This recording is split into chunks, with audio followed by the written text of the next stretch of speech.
began in healthy-looking pigs, months, perhaps years ago. A new coronavirus spread silently within herds.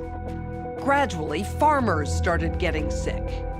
Infected people got a respiratory illness with symptoms ranging from mild flu-like signs to severe pneumonia. The sickest required intensive care. Many died. Experts agree, unless it is quickly controlled, it could lead to a severe pandemic, an outbreak that circles the globe and affects people everywhere. The mission of the Pandemic Emergency Board is to provide recommendations to deal with the major global challenges arising in response to an unfolding pandemic. The board is comprised of highly experienced leaders from business, public health, and civil society. We could be looking at double the number of cases in 1 week and 16 times as many in a month if we are not able to stop the spread. That would be on the order of 500,000 cases, and it would continue to rise exponentially. In 3 months, we could be approaching 10 million cases. We're at the start of what's looking like it will be a severe pandemic. And there are problems emerging that can only be solved by global business and governments working together.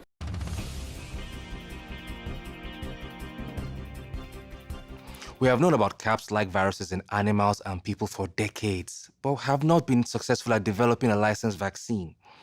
And sure, there are new technologies that may help, but it's going to be difficult.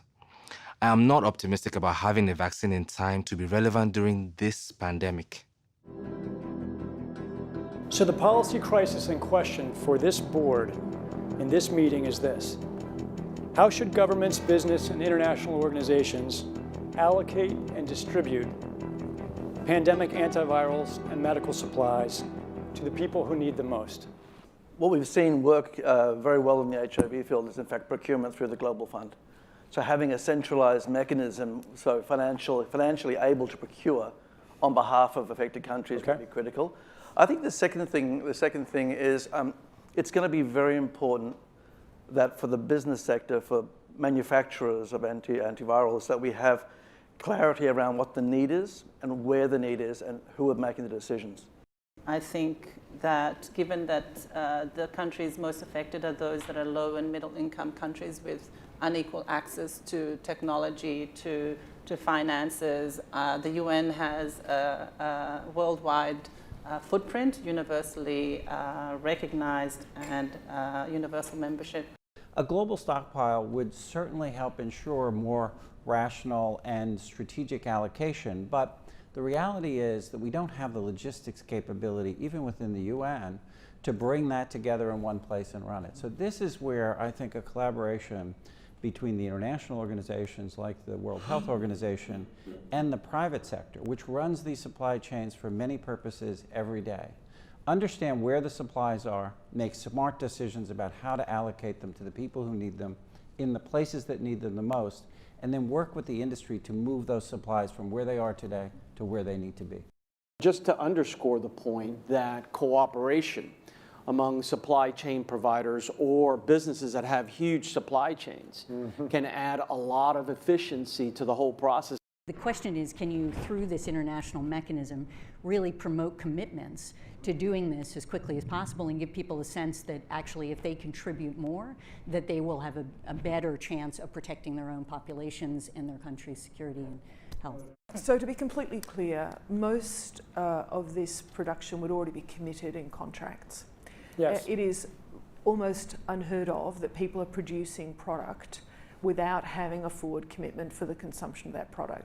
So the first thing that needs to be done, because this is not something that the countries currently control, unless countries are going to bring about emergency situations and co-opt an existing supply chain. I think it's not likely, I agree, that countries are not going to buy a countermeasure to put into a global supply without retaining a large portion of it for themselves.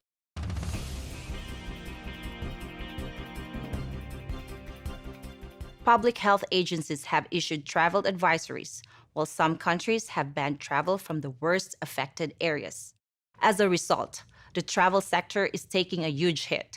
Travel bookings are down 45%, and many flights have been canceled. A ripple effect is racing through the service sector. Governments that rely on travel and tourism as a large part of their economies are being hit particularly hard. How should national leaders, businesses, and international organizations balance the risk of worsening disease that would be caused by the continued movement of people around the world against the risks of profound economic consequence of travel and trade bans? If there's some sense that there's a UN institution that can do all of this, then I worry we're suffering from a delusional disorder on the power of the UN. It's really important to get those industries and their trade associations and an efficient leadership established, which is decentralized, but has a collective responsibility and accountability. And that needs to be supported by the public leadership. What is essential, what is non-essential travel, we have to clarify this. Otherwise, if we go down to 20% bookings over a long period, the company will run down. That's a fact. You know, there's a whole complex set of issues in a highly interdependent world on supply chains that are just in time. We need to think about how much flex there is in that just-in-time supply chain system and make sure it keeps running. I think it's going to take specificity, and it's going to take knowledge that only the private sector has. The UN can play an important coordinating facilitation role, but the companies know where those commodities are, where they move, how to move them, and that's where a type of public-private collaboration that we have not generally had in these crises needs to be put together pretty quickly. We are not out of money yet, but the fact is we are trending in a dangerous direction and something needs to change. So the policy question for this board now is, how should financial resources be prioritized? Are there nodes that we cannot allow to fail? What is your sense of priorities? We don't have money to pay for all of these urgent problems. So at the moment, we want the funds, right? You need the money. So where's the money? So government kind of supplies some money. A lot of, private sectors, some are sitting here, you have some money. But now you need a really coordinated, centralized efforts. Hotels will be experiencing, crippling losses doing that. And we know that the hotel business in itself makes up 5% of the GDP. Governments need to be willing to do things that are out of their historical perspective, or for the most part, it's really a war footing that we need to be on.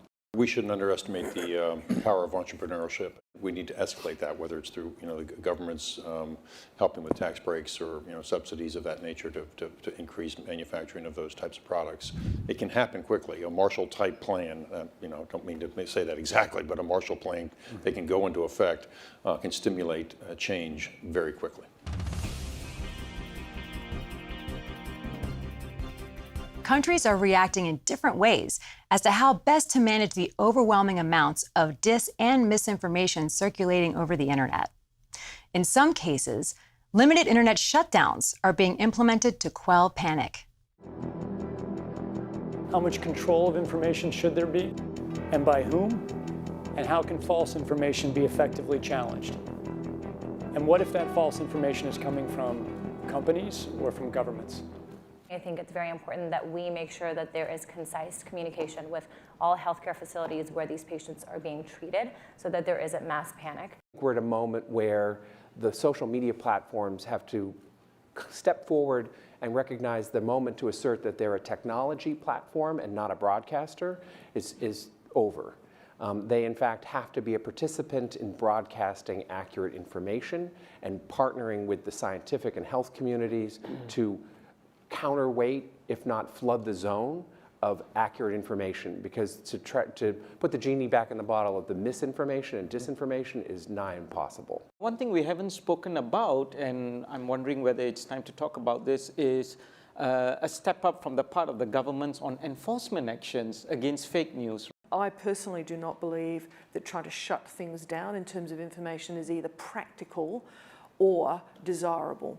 And we do have, I think, a couple of strategies that are available to us, one of which is the flood strategy, second of which is relying and informing and equipping trusted sources of information with the facts so they can then pass that on. But we also need to actually think about a technological answer to this. The outcome of the CAPS pandemic in Event 201 was catastrophic. 65 million people died in the first 18 months. The outbreak was small at first and initially seemed controllable, but then it started spreading in densely crowded and impoverished neighborhoods of megacities. From that point on, the spread of the disease was explosive. Within 6 months, cases were occurring in nearly every country. The global economy was in a free fall. The GDP down 11%. Stock markets around the world plummeted between 20 and 40% and headed into a downward cycle of fear and low expectation. Businesses were not borrowing, banks were not lending. Everyone was just hoping to hunker down and weather the storm. Economists say the economic turmoil caused by such a pandemic will last for years, perhaps a decade. The societal impacts, the loss of faith in government, the distrust of news, and the breakdown of social cohesion could last even longer. We have to ask, did this need to be so bad? Are there things we could have done in the 5 to 10 years leading up to the pandemic that would have lessened the catastrophic consequences? We believe the answer is yes. So, are we as a global community now finally ready to do the hard work needed to prepare for the next pandemic?